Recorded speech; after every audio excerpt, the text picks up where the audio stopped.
So hello students, यहाँ पर हम लोग देखेंगे मैथमेटिक्स का एक बेहद ही बेसिक सा कॉन्सेप्ट है और बेसिक से कॉन्सेप्ट में यहाँ पर हम बात करने वाले हैं एलसीएम और एचसीएफ के बारे में। अब बार बार हम बता रहे हैं कि जो तुम्हारा मैथमेटिक्स का बेसिक होता है वो तुम्हारा अच्छा होना चाहिए। क्यों अच्छा होना चाहिए? क्योंकि यह जो है ना एक सीढ़ी के समान है। सीढ़ी का प्रयोग क्यों करते हैं? क्योंकि हम ऊंचाई पर जो है ना बिना किसी खतरे के पहुँच सके। अगर डायरेक्टली जाना चाहोगे ऊंचाई पर बिना सीढ़ी का प्रयोग किए हुए, गिरने का, चोट लगने का खतरा होता है। उसी प्रकार से अगर मैथ सीख रहे हो, अगर तुम्हारा बेसिक कमज़ोर है तो निश्चित तौर पर तुमको परेशानी तो होने वाली है, ठीक है। और वो तुम्हारा मेंटल परेशानी होने वाला है, मतलब दिमागी परेशानी होने वाला है। ऐसा नहीं चोट लगेगा, फिजिकली नहीं होगा, मेंटली परेशानी होगा, परेशान हो जाओगे, मैथ से तुमको डर लगने लगेगा। तो उसी को यहाँ पर दूर करने के लिए ना कुछ इस तरह का हमारा प्रयास है। वीडियो देखो, सीखोगे ज़रूर। हाँ, ये बात अलग बात है कि सारी बात हमारे हाथ में भी नहीं है। यहाँ तुमको कॉन्सेप्ट समझ में आएगा, देन तुमको बहुत सारे क्वेश्चंस करने होंगे और मेहनत तो तुमको ही करना है ना। हम सिर्फ बता सकते हैं, मेहनत तो तुमको ही करना है। आगे आ जाओ। यहाँ पर हमको सीखना है ना एलसीएम और एचसीएफ।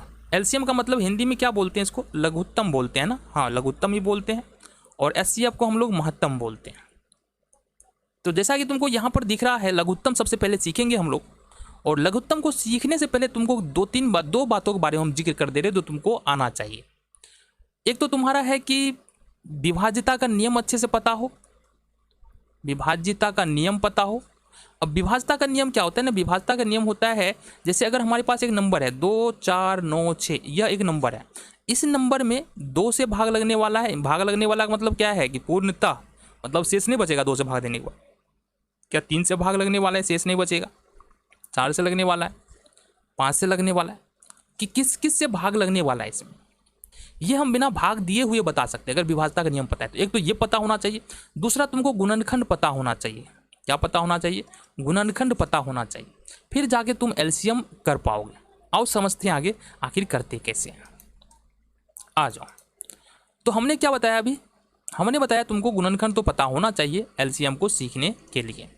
तो सपोज हमारे पास एक नंबर है, छोटा सा नंबर है, एक सिंपल सा नंबर है, और वो ले लेते हैं 20। अब 20 एक नंबर है। अगर 20 का हम अब फैक्टर करेंगे तो फैक्टर करने का मतलब क्या है कि 20 में छोटी से छोटी किस संख्या से हम भाग लगा सकते हैं? तो छोटी से छोटी, अच्छा, भाग लगाने का मतलब ये है कि भाग तो सब संख्या से लग जाएगा। 1 से 2 से 3 से 4 से 5 से 6 से 7 से सारी संख्या से भाग लगेगा। तो भाग लगाने का मतलब ये है कि भाग लगाने का मतलब ये पूर्णतः विभाजित होना चाहिए। तो ऐसा नंबर, सबसे छोटी संख्या हमारे पास 2 है, तो 2 दहें का 20। अब 10 बचा हमारे पास। तो फिर से देखना है कि 10 में हम किस संख्या से भाग लगा सकते हैं। तो 10 में लगा सकते हैं हम 2 से। फिर से 2 पंचे 10। अब यहाँ पर गुणनखंड करने का मतलब क्या था कि 20 को टुकड़े के, गुना के टुकड़े के रूप में लिखना। तो ये हमने लिखा 2 गुने 2 गुने 2। ये देखो, ये हमारा जो 20 है यानी कि 20 है, ये भी हमारा वही है, बस हमने क्या किया कि गुना के रूप में इसको लिख दिया। हम तो ये सीख रहे थे ना लघुत्तम, ये गुणनखंड कहाँ से आ गया? बिल्कुल आना है, इसी से तो लघुत्तम निकलेगा ना। अब समझो, तुम्हारे पास एक नंबर 20 है और दूसरा नंबर तुम्हारे पास जो है वो 25 है। अब अगर तुमको हम बोले इस दोनों का एक साथ, इस तरह से जो हम गुणनखंड कर रहे थे, एक साथ गुणनखंड करो, अब बताओ कि 20, अब क्या करना है समझना गौर से कि ये 2 नंबर है हमारे पास, एक 20 है, दूसरा 25 है। अब तुम्हारे पास कौन सी सबसे छोटी संख्या है जो 20 और 25 को पूर्णतः विभाजित करते हैं? मतलब अगर उस संख्या से भाग देना तो 20 में भी शेष नहीं बचने वाला है और ना ही 25 में शेष बचने वाला है। तो एक ही नंबर है, वो बताओ जरा कौन सा है? तो वो नंबर जो है ना हमारे पास, वो नंबर है 5। कितना है? 5। क्यों? 5 चौका 20 और 5 25। अब एक बात बताना, क्या 4 और 5 आ रहा है ना हमारे पास? 4 और 5 कोई एक ऐसी संख्या है जो 4 और 5 दोनों को विभाजित कर सकती है? बोलोगे नहीं है। नहीं है तो यहाँ पर हमारा जो ये जो भाग लगाने वाला काम है ये खत्म हो जाता है और सिंपली इसको हमको गुना करके लिख लेना है 5। दिन इसके बाद आएगा गुने में 4 और फिर से आ जाएगा हमारे पास 5। ये आएगा 5 चौका 20 और 20 पंचे 100। ये तुम्हारा उत्तर हो गया एलसीएम। आ जाओ, एक क्वेश्चन और देखिए ताकि कुछ और बातें यहाँ से हमारे माइंड में जो है वो क्लियर हो जाए। सपोज हमारे पास 10 है, 20 है, 25 है, फिर 40 है। इसका हमको फैक्टर करना है। फैक्टर बोले तो एलसीएम करना है ना, फैक्टर नहीं, एलसीएम करना है। तो यहाँ पर हमको देखना पड़ेगा कि कम से कम 2 संख्या ऐसी चाहिए जिसको एक छोटी छोटी संख्या विभाज्य कर सके। कहने का मतलब क्या है, समझो बात। कहने का मतलब ये है कि यहाँ पर हमारे पास 10 है, 20 है, 25 है, 40 है। इसमें से सबसे छोटी संख्या देखेंगे, हमारे पास क्या है, 2 है, एक को छोड़ करके। क्या 2 से इसमें भाग लगने वाला है क्या? कोई भी दो संख्या में बोलोगे, 10 में भी लगेगा, 20 में भी लगेगा, 40 में लगेगा। इसका मतलब हमको 2 से भाग यहाँ पर दे देना है। 2 पंचे 10, 2 दाहें का 20। 25 में नहीं भाग लगेगा, 25 में नहीं लगेगा तो 25 का 25 हमको यहाँ पर रख देना है। यानी ये हो जाएगा हमारे पास 20 दूना 40। अब क्या करें, कुछ नहीं करना है ना, अभी तो भाग लगेगा और तो इसको थोड़ा सा एक्सटेंड कर लेना है, आगे चलना है। अभी भी हमारे पास देखो 10 है और 20 है, इसमें 2 से अभी भी भाग लग सकता है, तो 2 से हम भाग लगा रहे हैं। अच्छा, इसका मतलब ये नहीं है कि देखो 10 है 20 है तो हम डायरेक्ट 10 से लगा देंगे तो भी लग जाएगा, बट ये तरीका नहीं है हमारा। छोटी से छोटी संख्या से ही हमको शुरू करना है। तो यहाँ से 2 है, 2 से लगाएंगे तो 5 में तो लगेगा नहीं, तो 5 में भाग नहीं लगने पर 5 10 में लग जाएगा। 2 पंचे 10, 25 में लगेगा नहीं, फिर यहाँ से 2 दाएं का 20। अब बताओ हमारे पास 2 के बाद कौन सा नंबर आता है, 3 आता है। क्या 3 से इसमें कोई 2 संख्या कट रहा है क्या, विभाज्य हो रहा है क्या? 5 5 25 10 में नहीं हो रहा है। क्या 4 से कोई 2 संख्या विभाज्य हो रहा है क्या? 5 5 25 10 में नहीं लग रहा है। 5 से कोई 2 संख्या विभाज्य हो रहा है भाई साहब, बिल्कुल हो रहा है। यहाँ से हमको 5 से भाग लगाना है। 5 एकम 5, 5 एकम 5, 25 25 और 5 दूनी 10। अब हमारे पास 1 1 5 2 बच रहा है और हमारे पास ऐसी कोई भी संख्या नहीं है जो इस 5 और 2 को डिवाइड कर सके पूर्णतः। एक संख्या जो 5 और 2 दोनों को डिवाइड कर सके। तो यहाँ पर हमको क्या करना है, भाग लगाना छोड़ना है और गुना करना शुरू करना है। कैसे, देखो यहाँ से, यहाँ पर सबसे पहले शुरू करेंगे 2 है, देन ये वाला 2, फिर से ये वाला 5, फिर से 1 है तो 1 नहीं भी लिखेंगे तो चलेगा, ये वाला 5 और फिर से ये वाला 2। अब इसको मल्टीप्लाई करो, 2 दूना 4, 4 पंचे 20, 20 पंचे 100 और 100 दूना 200, तो 200 होगा ना, हाँ 200। तो कहने का मतलब 10 20 25 और 40 का जो एलसीएम होगा वो कितना होगा, 200। आई होप एलसीएम तुम लोगों को समझ में आया होगा, क्यों नहीं आएगा। हाँ, फाइनली हम देख लेते हैं एचसीएफ कैसे करते हैं। आओ देखते हैं एचसीएफ। सबसे पहले तो हम इजी देखेंगे एचसीएफ कैसे करते हैं। आ जाओ, एचसीएफ को हिंदी में महत्तम बोलते हैं, हमने बताया है।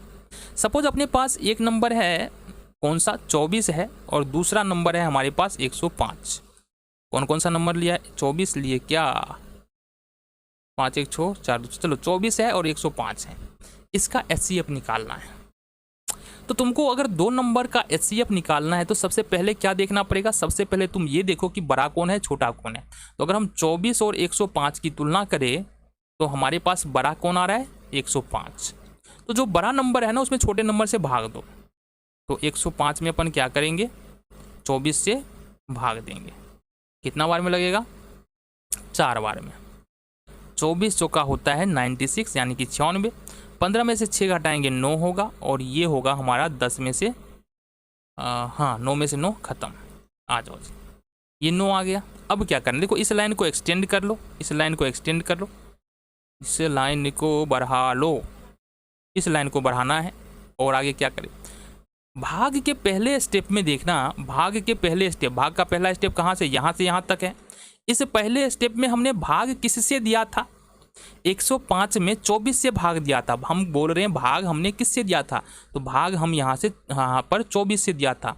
इस 24 को उठा करके हमको यहाँ लाना है, 24 को उठा करके यहाँ लाना है। तो 24 को ले आओ उठा करके, यहाँ आ गया। अब ये जो शेष बचा है ना, शेष से 24 में भाग दो, कितना बार में लगेगा, तो 9 दूनी 18, 14 में 60 6, ये खत्म। फिर से इसको एक्सटेंड करना है। अब फिर वही काम करना है, कौन सा, देखना जरा। इस स्टेप में हमने भाग किससे दिया है, भाग दिया है 9 से। तो इस 9 को उठा करके यहाँ लाना है, कहाँ लाना है, बिल्कुल यहाँ पर लाना है 9 को उठा करके। अब बताओ कितना बार में भाग लगाओगे, एक बार में। 9 में से अगर 6 घटाते हैं तो 3 बचता है। फिर से इसको बढ़ाना है, बढ़ा लिया हमने। आ जाओ जी, ये हमने बढ़ाया। अब क्या करें, जो इस स्टेप में हम देख रहे हैं, इस स्टेप में हमने भाग कितना से दिया है, 6 से। तो 6 को उठाकर अपन क्या करेंगे, फिर से यहाँ लाएंगे। आ जाओ जी, देखो तो 6 आ गया हमारा यहाँ। अब कितना बार में लगेगा, 3 दूनी 6, ये खत्म, ये हो गया हमारा खत्म। अब ये अगर यहाँ से खत्म हो गया तो अब देखेंगे लास्ट स्टेप। लास्ट स्टेप में हमारा हमने भाग किससे दिया है, 3 से, और शेष कितना आया है, 0। तो लास्ट स्टेप में चूंकि हमने 3 से भाग दिया है, शेष 0 आया है। इसका मतलब ये हुआ कि 24 और 105, 24 और 105 का HCF कितना हो जाएगा हमारा, ये हो जाएगा तुम्हारा 3। ये समझ में आ गया। ये तो समझ में आ गया कि अगर 2 संख्याओं का HCF दिया है तो कैसे करेंगे, बट अगर 3 संख्याओं का दिया हो तो आओ वो भी देख लेते हैं। सपोज हमारे पास 3 नंबर्स हैं, कौन कौन से, एक हमारे पास 20 है, दूसरा हमारे पास 105 है, और तीसरा हमारे पास 15 है। इसका HCF निकालना है, कैसे निकाल सकते हैं। तो सबसे पहले कोई भी 2 नंबर को पकड़ना है। सपोज हम पकड़ रहे हैं 20 और 105 को। अब इसमें क्या करना है, 20 और 105 में देखना है, 20 और 105 में देखना है कि बड़ा कौन छोटा कौन।